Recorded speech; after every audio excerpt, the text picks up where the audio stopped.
திமுக ஆட்சியில் அனைத்து அமைச்சர்கள் மீதும் ஊழல் கரை படிந்துள்ளதாக பெரம்பலூர் தொகுதி ஐஜேகே வேட்பாளர் பாரிவேந்தர் குற்றம் சாட்டியுள்ளார். துறையூர் பகுதியில் பரப்புரையின் போது அவர் பேசியதை பேச்சு, பேட்டி, அரசியல் பகுதியில் பார்க்கலாம்.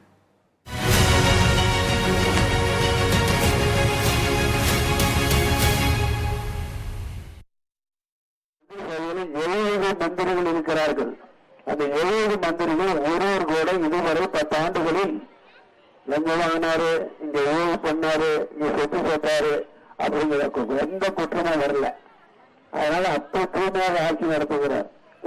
ஒரு மந்திரி இல்ல, மோடி முதற்கொண்டு 70 அமைச்சர்கள் அப்படி இருக்கிறார்கள். ஆனா அதே நேரத்துல நம்ம ஊருக்கு வாங்க, தமிழ்நாட்டுக்கு வந்தீங்கன்னா எந்த அமைச்சராவது ஊழல் செய்யாமல் இருக்கிறார்களா? அங்க அத்தனை அமைச்சரும் சுத்தமாக இருக்கிறார்கள். தமிழ்நாட்டில் வந்தா எல்லா அமைச்சர்களும் ஊழல் தான். ஒருத்தர் 2 பேர் உள்ள போனாங்கன்னா வர முடியல. இன்னும் சில பேர் ஊழல் போய் ஜெயிலில் வந்திருக்காங்க. இன்னும் 10 பேர் ஊழல் செய்து என்னைக்கு ஜெயிலுக்கு போக நமக்கு தெரியாது. அது இதுதான் தமிழ்நாட்டின் நிலைமை. ஆகவே நல்லவர்களை தேர்ந்தெடுக்க வேண்டும் பாராளுமன்றத்திற்கு. அது எப்படிப்பட்ட தேர்ந்தெடுக்க வேண்டுமானால் இந்த தமிழ்நாட்டில் இருக்கிற ஊழல் கட்சிகள், ஊழல் லஞ்சம் வந்து தமிழ்நாட்டில் சாதாரண வார்த்தையாக போயிடுச்சு. அது குறிப்பா ஆளுங்கட்சி செய்கிற லஞ்சம் ஊழல் கீழ்மட்டத்தில் வந்து மேல்மட்டத்தில் அத்தனை ஊர் பொறுத்தவர்களாக இருக்கிறார்கள், தெரிந்து கொண்டிருக்கிறார்கள், வருத்தப்படுகிறார்கள். ஏதாவது நீங்க யாராவது ஒரு 10 சர்டிபிகேட் வாங்கிருக்கு பார்க்கலாம். தமிழ்நாட்டில் ஒரு 10 சர்டிபிகேட் எங்கேயாவது போய் ஆர்எஸ்ல பணம் கொடுத்தா வாங்க முடியுமா? பண்ண முடியாது. அதே மாதிரிதான் வீட்டுல பட்டாமகை கொடுக்க வேண்டிய கட்டாயம் கொடுக்கணும். அதுக்கு இல்லைங்க அதுக்கு பணம். அதே மாதிரி வேற எதுவாக இருந்தாலும் இன்னைக்கு பணம் இல்லாமல் தமிழக ஆட்சியில அங்க இருக்கிற அலுவலர்கள் யாராக இருந்தாலும் ஊழல் என்ற வார்த்தை பற்றி கவலைப்படாமல் லஞ்சம் போய் வாங்கி கொண்டுதான் செய்யக்கூடாது.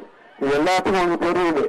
அதுக்கு மேல இப்ப எல்லாம் அவங்களுக்கு எல்லாம் என்னெல்லாம் பண்ணிருக்காங்க. வீட்டு ஒரு ஏற்றுட்டாங்க, பால் ஒரு ஏற்றுட்டாங்க, கரண்ட் ஒரு ஏற்றுட்டாங்க. இந்த கரண்ட் ஊருகள்லாம் வீட்டுக்கு வீட்டுலாம் கரண்ட் கட்டணும் போல இருக்கு. அந்த மாதிரி ஆகிட்டாங்க. இப்ப 2வது முறையாக மீண்டும் உங்களுக்கு வாக்குத்தோடு கேட்டு வந்திருக்கிறேன்.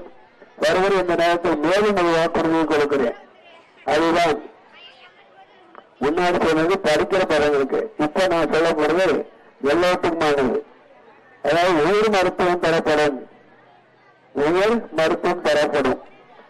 அதாவது இந்த பெரம்பலூர் பாராளுமன்ற தொகுதியில 1500 குடும்பங்களை தேர்ந்தெடுத்து 1500 குடும்பங்களை தேர்ந்தெடுத்து அவர்களுக்கு உயிர் மருத்துவம் தரப்படும். ஒரு குடும்பத்துக்கு 1500 குடும்பங்களை ஏழை குடும்பங்களை தேர்ந்தெடுத்து ஒரு குடும்பத்துக்கு 10 லட்சம் வீதம் இன்சூரன்ஸ் ஏற்பாடு செய்து அந்த 1500 குடும்பங்களுக்கு தேவையான இந்த உதவியை செய்ய நான் முடிவெடுத்திருக்கிறேன்.